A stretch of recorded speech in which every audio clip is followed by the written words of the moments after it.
Dear students, today's our lecture is related again to the affective factors in language acquisition or in second language learning. In our previous lessons, we learned some factors related to affective ones. Yeah. So, what kind of factors we learned in our previous lectures? Risk-taking, anxiety, self-esteem, risk-taking. What is a risk-taking? Risk-taking is an internal characteristic of learners that reflects their uncertain things such as speaking in a foreign language and learning unfamiliar words and communicating with group speaking with others. And what about anxiety? Anxiety means worry, nervousness, or fear about something that may happen in the future. Thank you. So the next one. Inhibition is when you speak, and inhibition that something you stop to answer and speak. For example, because of the shyness and fear. The last one was which one? Self-esteem. Self-esteem, yeah? Okay, who wants to speak about the self-esteem? So this one is divided into three types, yeah? Let's take parts. The first one, learned, not innate. It means that attitude is learned. Self-esteem is how a person thinks and feels about themselves. It shows how much you value and believe in yourself. Okay, thank you. Okay, today's our topic is attitude and motivation in second language acquisition, and we are going to learn what is the role of attitude and motivation in foreign language learning. So, as you see, here are given the aims and the objectives of today's our lecture. The primary aim is to analyze how affective factors, specifically attitude and motivation, operate as a central engine driving success in second language acquisition. The first one, we're going to define the mixed two factors, and we will move to the application these principles to the pedagogic strategies.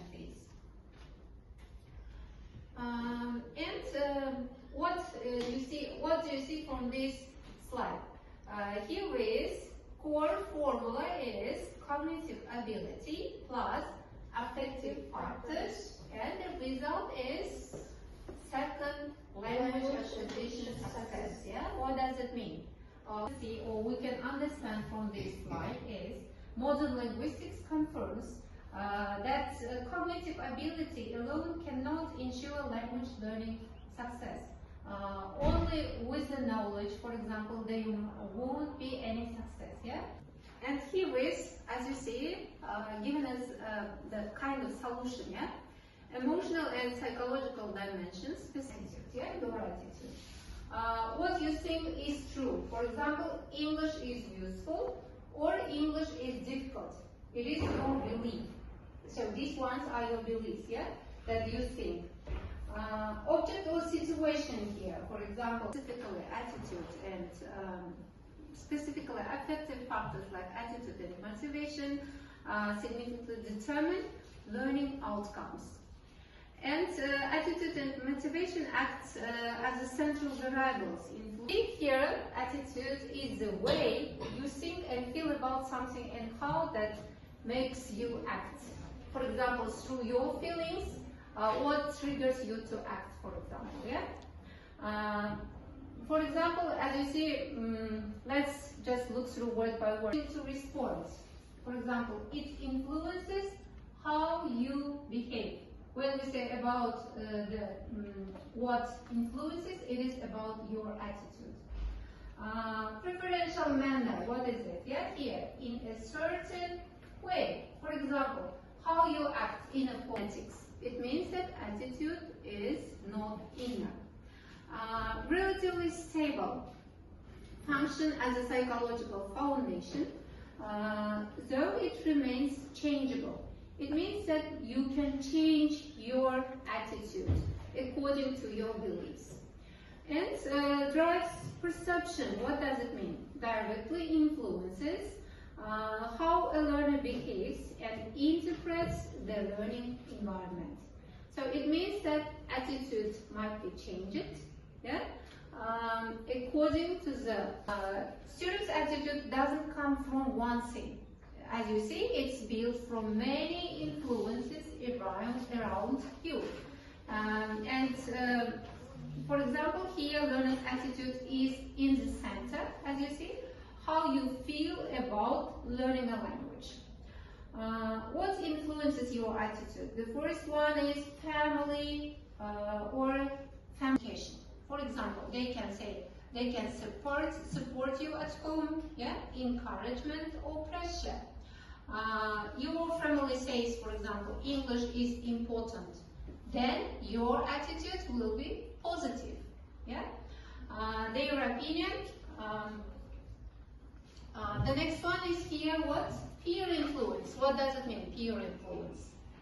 Peer influence means It's supportive. If the atmosphere in the classroom is friendly or not, for example, yeah. Traditions, for example, yeah. How your society views the language. For example, if English is seen as modern and useful, then your attitude will be better. The next one is media exposure. What do you think about this one? For example, movies, yeah? You want to watch films in English, for example, yeah?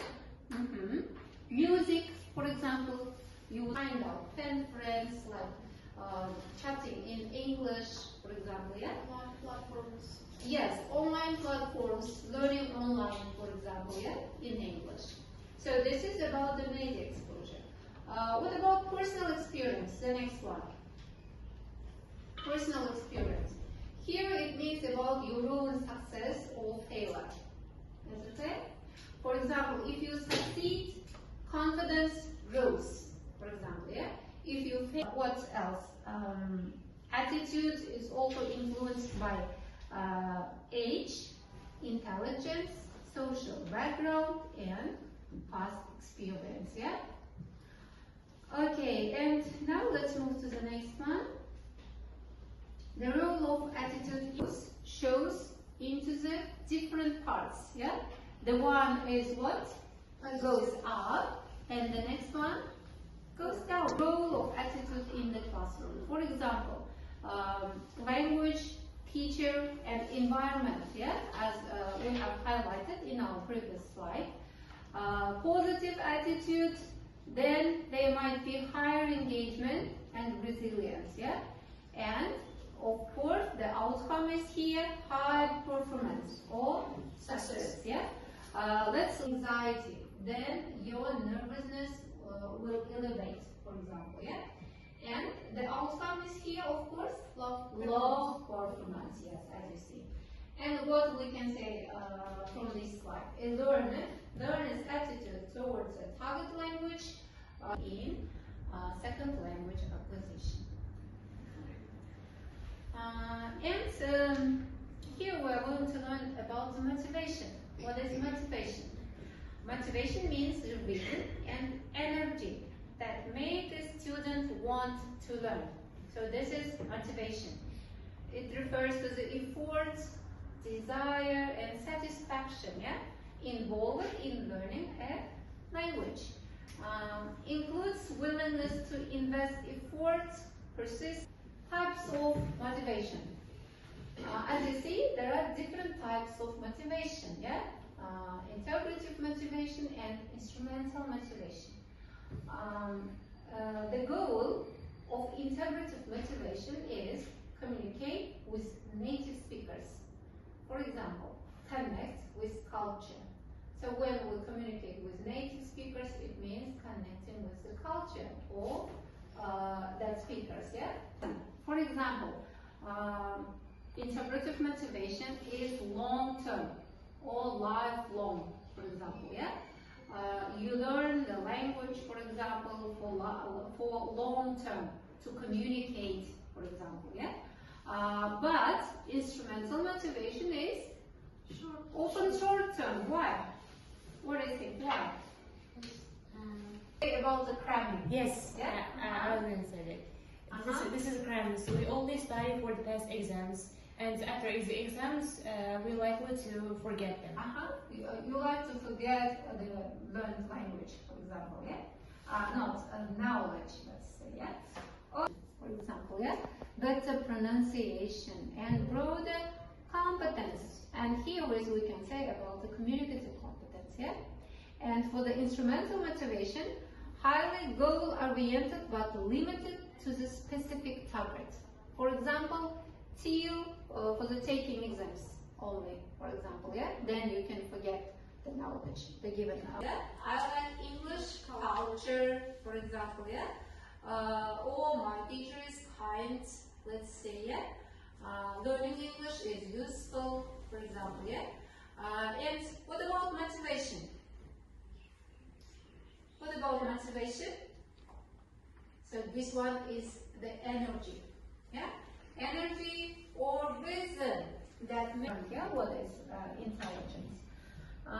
So success in language learning does not come only from the intelligence. It also depends on attitude and motivation working what? Together. Working together, yeah? Attitude and motivation. The first one, forced attitude. What does it mean? Here we can help students feel positive about learning.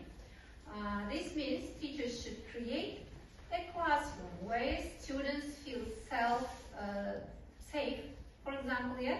What else? Respected and interested. And also what? Comfortable in the classroom, yeah? Creative, supportive atmosphere. For example, yeah, questions like, why are students learning English? For example, yeah. What else? For exams, for work, or for communication, maybe for traveling, for example, yeah. And when students see a purpose, motivation becomes strong. Improve your motivation, for example, or your motivation is tailored, for example, yeah. In pairs, for example, this pair is about the positive attitude, yeah? So this pair is about negative attitude, positive, yeah? Rahmatjan and Monisa about the negative, and you are about positive. To create this situation, and you should explain your attitude and the motivation, okay? You should explain about your feelings and about the goal.